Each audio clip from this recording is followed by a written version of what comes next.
Ja, vi har valgt statuen af Apollo Belvedere, som er en statue fra den senklassiske tid. Og statuen af Apollo Belvedere, det er en romersk kopi af en tabt græsk bronzestatue, og den er til forskel for den originale lavet i materialet marmor. Den græske original, den er sandsynligvis lavet af Leokaris, som var en græsk billedhugger. Den her skulptur, den forestiller Apollon som en bueskytte, efter han har dræbt Python. Og den her scene, den viser ligesom Apollon lige efter han har skudt en pil afsted. Og det er derfor, hans venstre arm stadig holdes ud i luften. Skulpturen, den er 224 cm høj, og hans krop, den er meget slank og drenget i forhold til de her mere muskuløse, højklassiske skulpturer. Den er fra omkring 350 til 325 før vor tidsregning, og statuen den befinder sig nu på Vatikanmuseet i Rom. Og så har vi også kigget lidt på stillingen af skulpturen, og figuren den har ikke lige meget vægt på begge fødder, og den står dermed asymmetrisk. Statuens stilling den er også lidt fordraget, men grundposituren det er stadig en kontrapost med den ene fod længere fremme end den anden. Og skulpturen den har dog det her lidt mere dynamiske look med, at Apollons venstre arm den holdes ud i rummet, og at han lige har skudt den her bue afsted. Portrættet som kunstnerisk genre opstod, da der kom interesse for at afbillede historiske personer, som Apollon er. Stillingen den er mere dramatisk, end man har set før. Der ses ikke en markant S-stilling, og det kan skyldes, at skulpturen også er meget tæt på den hellenistiske tid, og at S-stillingen den hører til i den her senklassiske tid, selvom det er en senklassisk skulptur. Så har vi også kigget på ansigtstræk. Figurens ansigt det er ikke neutralt, som det tidligere var. Det passer også godt i sammenhæng med tiden, altså den senklassiske tid, da skulpturen ikke længere kun er følelsesmæssigt neutralt og evigt ung, men hans ansigt viser også et udtryk af stolthed, efter at han ligesom har dræbt Python. Muskulaturen den er mere realistisk, og han har en meget basal mandekrop.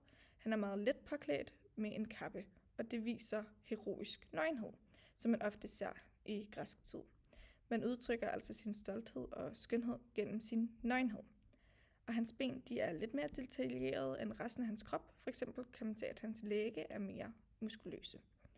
Den senklassiske tid kommer til udtryk gennem, at man ser, at skulpturen er mere realistisk, og skulpturen er mindre muskuløs.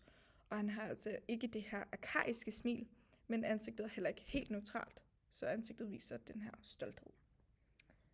Ja, og skulpturen Apollo Belvedere, den er en af de mest berømte repræsentationer af den græske gud Apollo, og den har derfor haft mange forskellige funktioner, som så har ændret sig gennem tiden.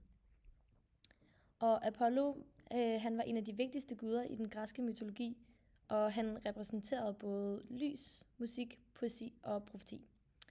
Og den her skulptur, den viser så Apollo i en idealiseret form, hvor den ligesom afspejler de her græske idealer om guddommelighed, skønhed og harmoni. Og skulpturen, den kan derfor ligesom have fungeret som en hyldest til Apollo. Skulpturen, den fremhæver det guddommelige ved Apollo, og det er både gennem hans ansigt og hans kropspositur. Og udover det, der har han også et klæde på, som ligesom fungerer som en slags kappe. Ja, og det er lidt uklart, om kunstneren bag Apollo Belvedere har haft et specifikt budskab, men alligevel så kan man analysere de budskaber, der ligesom ligger i skulpturens form, udtryk og motiv, ud fra dens kunstneriske og kulturelle kontekst. Ja, og der var nok ikke et specifikt budskab, men skulpturen afspejler det græske og romerske idealer, som omhandler skønhed og harmoni og guddommelighed. Det kan man så sammenligne med de idealer, der var dengang, og der er stadig den her markante atlethofte, men den er så ikke lige så markant, som den var før.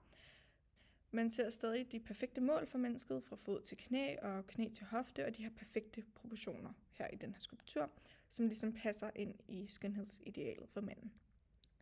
Ja, og umiddelbart der synes vi, at den her skulptur den er meget æstetisk og smuk at kigge på, og det stemmer så også godt overens med, at skulpturen den netop er lavet til at passe ind i mandens skønhedsidealer på det her tidspunkt.